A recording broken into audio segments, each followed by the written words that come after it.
Shalom saudaraku, selamat tahun baru, terpujilah Tuhan. Saat ini kita sudah tiba pada tahun 2023 dan sudah menyelesaikan tahun 2022 selama 12 bulan penuh. Ebenezer, Tuhan terus menolong kita. Sejenak saya akan mengajak kita untuk berpaling ke tahun yang baru saja kita lalui.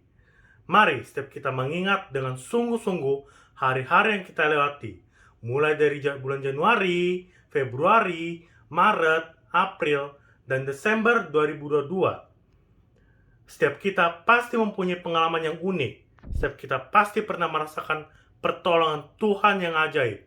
Saudaraku, mengawali tahun 2023, saya akan menyapa kita dengan nats Alkitab yang terambil dari 2 Tawarik pasal 26 ayat 4-5 dikatakan, ia melakukan apa yang benar di mata Tuhan, tepat seperti yang dilakukan Amazia ayahnya. Ia mencari Allah selama hidup Zakaria, yang mengajarnya supaya takut akan Allah. Dan selama ia mencari Tuhan, Allah membuat segala usahanya berhasil.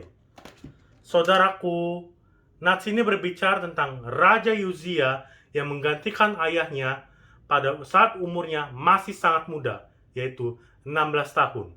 Kita tahu bahwa Raja Uzia memerintah di Yerusalem selama 52 tahun. Pada nats di atas, ada beberapa hal yang menjadi perhatian kita, yaitu usia Raja Uzia yang masih sangat muda, tetapi Alkitab mengatakan bahwa Raja Uzia melakukan apa yang benar di mata Tuhan, tepat seperti yang dilakukan Raja Amazia, ayahnya. Pertanyaan kita, bagaimana seorang raja yang masih sangat muda mampu melakukan seperti yang dilakukan ayahnya? Kalau kita membaca ayat 5, dikatakan, Raja Uzia mencari Allah selama hidup Zakaria. Siapakah Zakaria ini? Saya mencoba mencari tahu mengenai sosok Zakaria yang dimaksudkan di sini, dan saya menemukan tidak kurang dari 31 nama Zakaria di dalam Alkitab. Zakaria yang disebutkan adalah, nats di atas adalah seorang penasihat bagi Raja Uzia, di mana Raja Uzia memerintah dari tahun 629 sampai tahun 778 sebelum Masehi. Zakaria disebut sebagai seorang yang mengajarkan takut akan Allah. Saudaraku, kita tahu pada masa pemerintahan Raja Uzia, Yehuda mengalami kemakmuran yang besar. Yehuda dapat kerugian-kerugian yang dia alami pada waktu pemerintahan raja-raja yang terakhir, khususnya dalam pertanian dan peternakan. Kemakmuran dan keberhasilan yang dialami semata-mata karena pertolongan Tuhan. Kata kuncinya adalah Allah membuat segala usahanya berhasil. Kata kunci ini juga bisa kita gunakan untuk setiap kita dengan mengucapkan, Allah membuat segala usaha saya berhasil. Amin. Saudaraku, melalui berbagai berita akhir-akhir ini, kita tahu bahwa dunia sedang tidak baik-baik saja. Bagaimana dengan Indonesia? Bagaimana dengan kita? Apakah kita panik dan khawatir? Saudaraku, saya menyampaikan kepada kita semua, Allah sanggup membuat segala usaha kita berhasil. Allah sanggup membuat kita mampu melewati berbagai situasi, bahkan Allah sanggup membuat kita menikmati kemakmuran seperti yang dialami Raja Uzia pada masa pemerintahannya. Tetapi pertanyaannya, bagaimana caranya agar kita mendapat pertolongan Tuhan untuk mampu melatih sebagai situasi, termasuk situasi yang penuh dan kesulitan? Kita melihat nats selanjutnya dikatakan, maka majulah ia berperang melawan orang-orang Filistin dan membongkar tembok Gad, yakni dan Asdod, lalu mendirikan kota-kota di wilayah sekitar Asdod dan di lain-lain wilayah orang Filistin. Allah menolongnya terhadap orang Filistin dan terhadap orang Arab yang tinggal di Gurbal dan terhadap orang Meunim. Saudaraku, Allah menolong Raja Uzia yang maju berperang dan tidak berdiam diri. Oleh karenanya, mari untuk tidak berdiam diri. tetap maju, berjuang dan bertahan dalam melewati berbagai kesulitan hidup. Anak-anak Tuhan tidak boleh mundur dan takut, karena yang menolong kita adalah Tuhan. Saudaraku, menyadari pertolongan Tuhan yang dahsyat kepada kita, maka hal yang tidak boleh kita lakukan adalah jangan menyombongkan diri, jangan melatih batas porsi atau bagian yang seharusnya kita kerjakan. Tetaplah rendah hati dan tetaplah bersyukur kepada Tuhan. Kita tahu pada akhirnya Raja Uzia berubah menjadi tinggi hati, dan selanjutnya dikatakan Raja Uzia sakit kusta sampai pada hari matinya. Kesuksesan dan kemakmuran yang telah didapatkan oleh Raja Uzia hancur oleh sikap tinggi hati.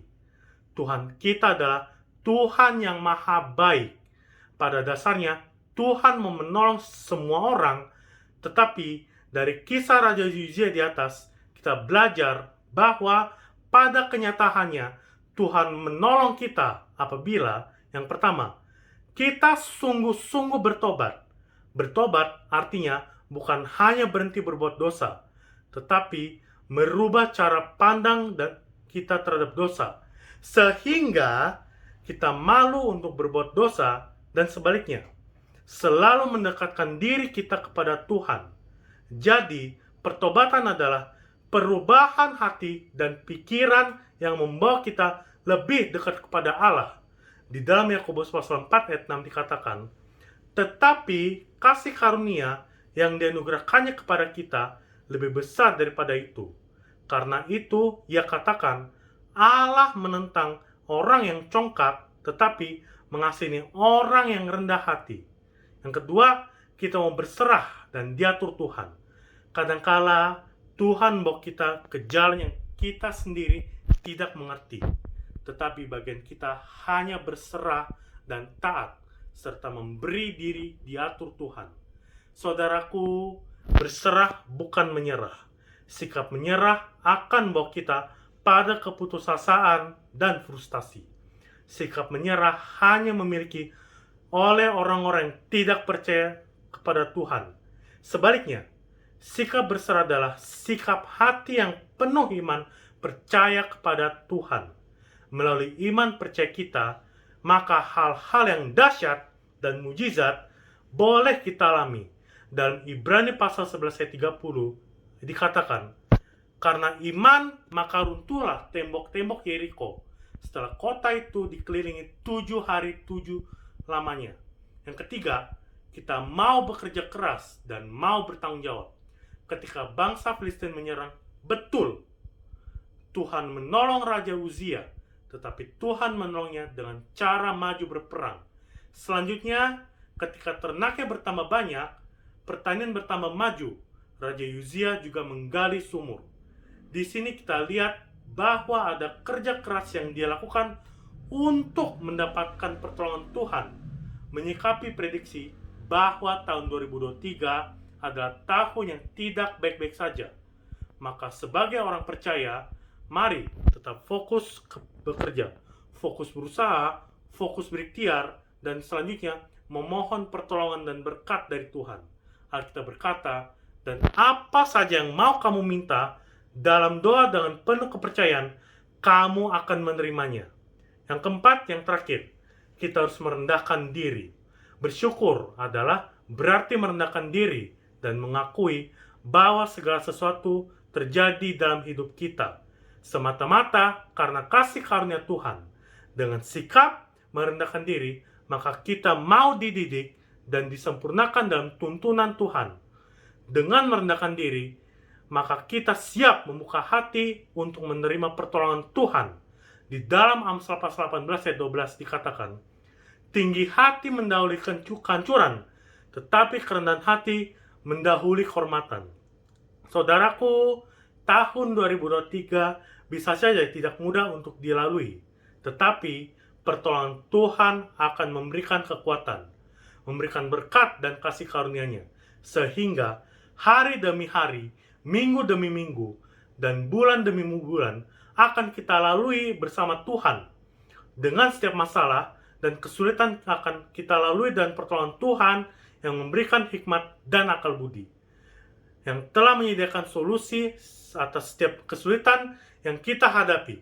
Tetap percaya, Tuhan beserta kita. Immanuel, selamat tahun baru 2023. Tuhan memberkati kita. Amin.